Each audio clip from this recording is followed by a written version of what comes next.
Au TEP à tous, bienvenue sur la chaîne des panafricanistes par essence, par conviction et par excellence. Celle des citoyens qui émitent par nécessité et obligation de combat.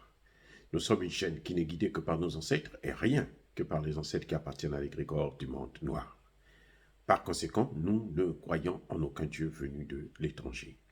Toutefois, cette vidéo n'est aucunement destinée à inciter à la haine ou à la violence, car nous menons un combat qui est d'abord et avant tout spirituel, intellectuel et démocratique.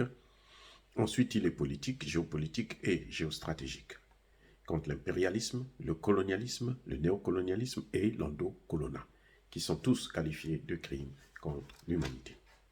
Nous menons ce combat sur la base du principe fondamental que nous avons hérité de nos ancêtres kémites, qui est celui de la Mahat, c'est-à-dire solidarité, vérité et justice. Vous êtes donc en droit de connaître la vérité et nous avons l'obligation de vous dire la vérité, rien que la vérité, afin que justice soit rendue au continent africain. Et ça, c'est notre modeste contribution dans cette noble lutte en faveur de la souveraineté, la dignité, la solidarité et l'unité africaine. C'est exactement ça que nous appelons le panafricanisme.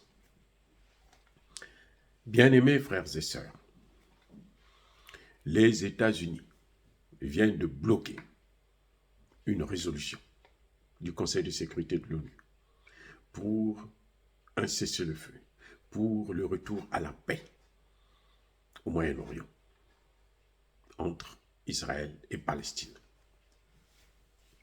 Eh oui, le Conseil de sécurité a proposé une résolution qui contenait les points suivants. Écoutez bien.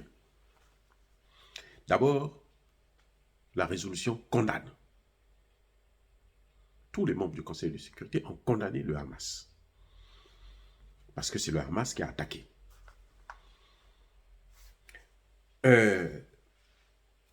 Mais, en dehors de la condamnation du Hamas, il y a une autre condamnation. Cette fois-ci, c'est une condamnation des deux parties si les hostilités s'étendent sur les civils.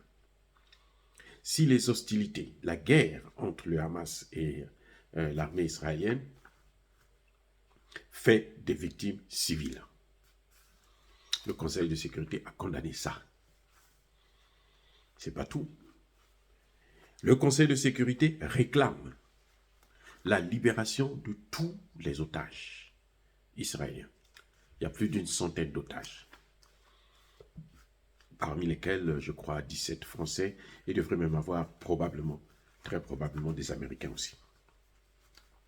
Donc le Conseil de sécurité demande à ce qu'on puisse ramener tous les otages, qu'on puisse les libérer, sans condition d'ailleurs. Ensuite, le Conseil de sécurité réclame un passage de l'aide humanitaire, la possibilité d'apporter de l'aide humanitaire aux populations de Gaza, qui sont soumises au bombardement intense d'ailleurs d'Israël. Donc le Conseil de sécurité veut apporter au moins la nourriture à ces gens-là. Vous savez qu'il y a eu blocus pour l'eau, l'électricité a été coupée, il y a vraiment... Et entre-temps, l'Égypte aussi a fermé le passage entre Gaza et l'Égypte.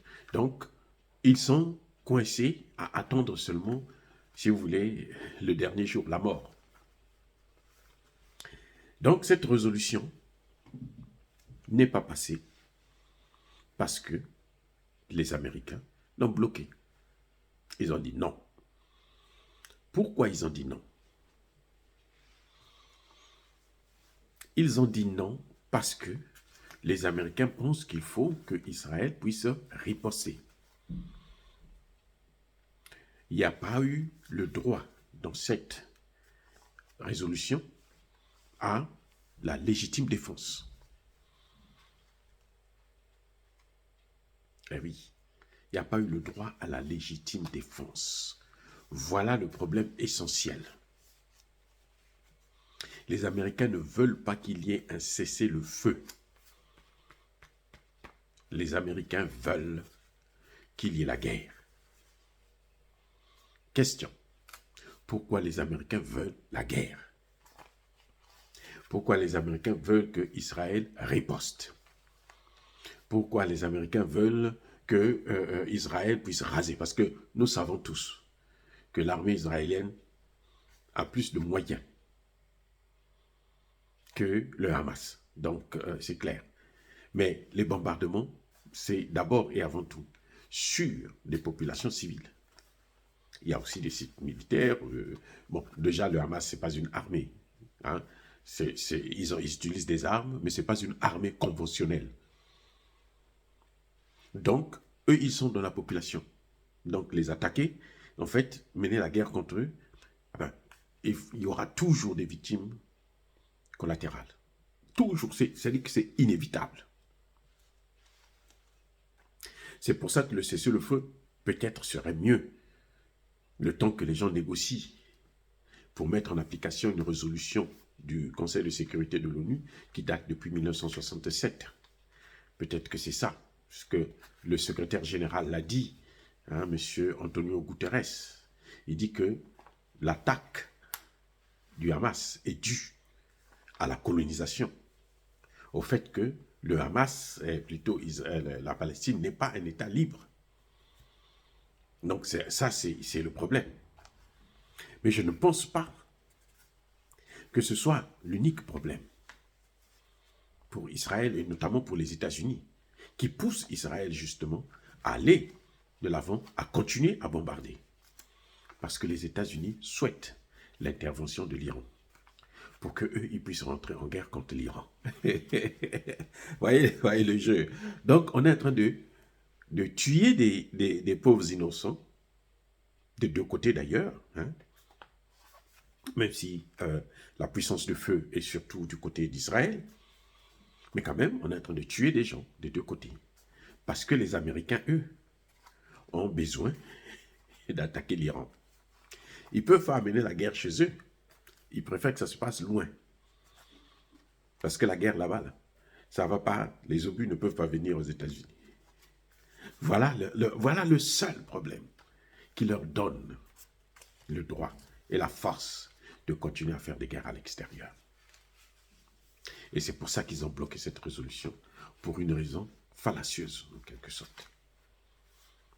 Parce que quand cette résolution a été votée là, Israël avait déjà fait des dégâts, avait déjà bien bombardé. Ils ont les F-16, ils ont tout. Ils avaient bien rasé Gaza. Mais malgré ça, il ne faut pas que ça s'arrête, il faut que ça continue, on va prolonger. Et au moment où je vous parle, les Américains sont en train de prendre l'aide qu'ils donnaient à l'Ukraine pour amener maintenant au Moyen-Orient. Parce que c'est là-bas maintenant qu'on s'attend à ce qu'il y ait le feu, qu'il y ait l'embrasement total. Mais c'est toujours loin des États-Unis. Donc, ceux qui tiennent les ficelles ici aux États-Unis sont tranquilles. Ce sont des Israéliens qui vont mourir, ce sont des Palestiniens qui vont mourir, ce sont des Arabes en Syrie, au Liban et autres qui vont mourir. Dire cela, c'est inciter à la haine ou à la violence. Non, il y a pas colère, il y a malheur. Mais encore une fois de plus, bien-aimés frères et sœurs, soyez bénis, je persiste et je signe. Soyez abondamment bénis par le Dieu des Kémites et par nos ancêtres angélisés. Mais que tous ceux qui persécutent le continent africain le pillent et le déstabilisent, qu'ils soient noirs, blancs, chinois, arabes, indiens, qui qu'ils soient punis, maudits, foudroyés, neutralisés, écrasés, effacés par le Dieu des Kémites et par nos ancêtres angélisés. Vive l'Afrique éternelle, j'ai dit, et j'assume.